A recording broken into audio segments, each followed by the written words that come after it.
Yo, what's up mga kaballers? I'm Coach Ralph. Ngayon tuturuan ko kayo kung paano magturo sa mga bata ng mag-layup or From this to this.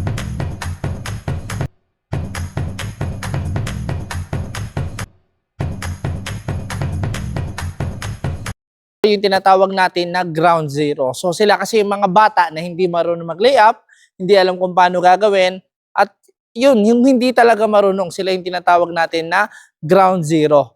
Ngayon mga kaballers, tuturuan ko kayo kung paano magturo sa kanila kung paano mag-layup. First na kailangan natin ituro sa kanila mga kaballers is kung paano patamain yung bola sa board. Like for example, ganito mga kaballers. Kailangan kasi pag magle-layup mga kaballers, dapat yung bola tumatama sa board ng paganyan. Marami kasi sa mga bata, pag tuturuan mo ng first layup is yung bola pataas lang, no? So hindi siya tumatama sa board.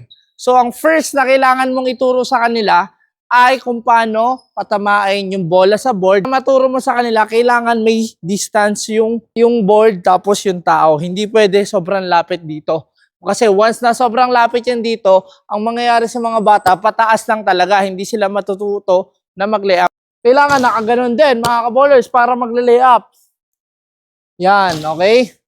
And once na nagawa na nila yon, mga kaballers, yung pagtama sa board, kailangan i-distance mo naman sila dito. Ipunta mo naman sila sa side. Now, pag nasa side na sila, sabihin mo, gusto ko, gawin mo yun ulit yung pagtama sa board. But this time, gusto ko dito tumama.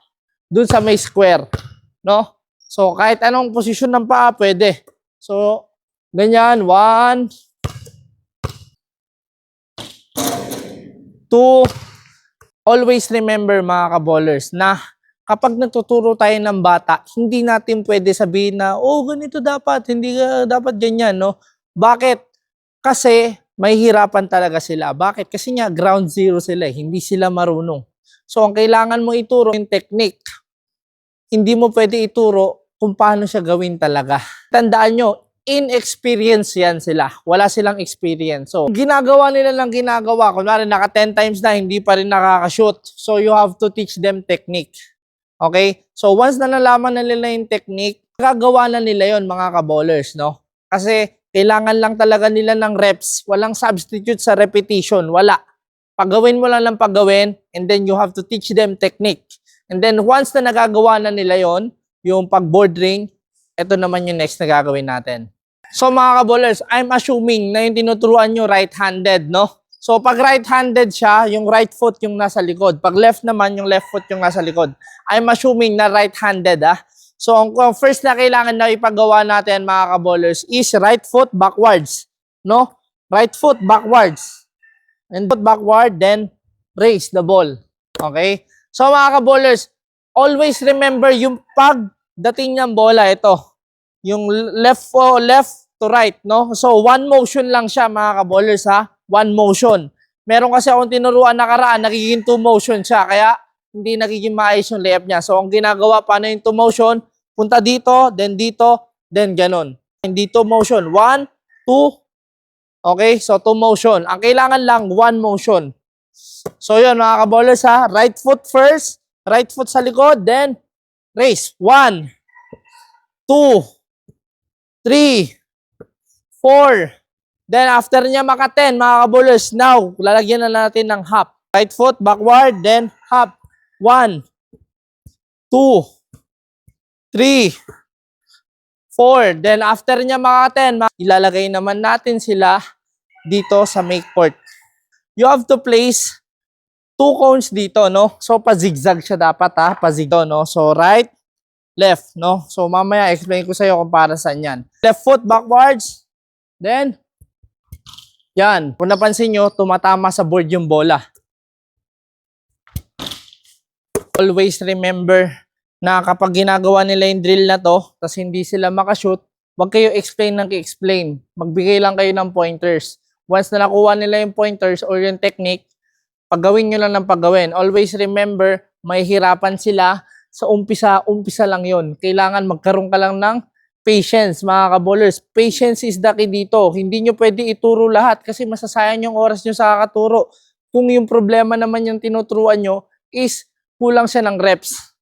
Basta paggawin nyo na lang paggawin, yung technique sabihin nyo, yung pointer sabihin nyo, then mag-i-improve yan mga kabowlers. So ang next progression naman natin mga kabowlers, ang right foot nyo nasa likod ha. So once na nag-step yan, right foot, 1. Okay? So hawak-hawak yung bola. Yung next progression naman natin, 1, 2, layup. Always remember mga kabowlers, yung second progression natin, yung right foot nasa likod. Right foot, hindi pwede mag-start yan ng nakapantay. Right foot sa likod. So, 1, 2. Mga kabowlers, ang third progression naman natin mga kabowlers ay ganito. Hindi kasi pwede na 1, 2 agad. Kailangan may dribble. So, ang first na gagawa natin before yung movement, ganito muna. 1 dribble, pick up. 1 dribble, pick up. 1 dribble, pick up. At least 10. And then once na 10 na yun, mga kabowlers, ganito naman. 1 dribble, pick up, step. 1 dribble, pick up, step. So once na naka-10 na sila or na-master na nila, lagyan na natin ng 1 dribble, pick up, 1, 2, step, layup. So gano'n naman ha. 1 dribble, pick up, 1, 2, layup. So right foot sa likod. 1 dribble, pick up, 1, 2, layup. So yun mga kabowlers, no, kung napapansin nyo, natututo na yan ang natututo sa progression na ginagawa natin. And then after naman, hindi naman siya 1 dribble pick up. Ang gagawin naman natin, this time, sabihin natin, oh, ngayon sa 3 points naman tayo. Ang fourth progression naman natin mga kabowlers is papalayuin naman natin yung tuturuan natin. So kasi hindi pwede na 1 dribble pick up, no? So this time, ita-challenge naman natin siya.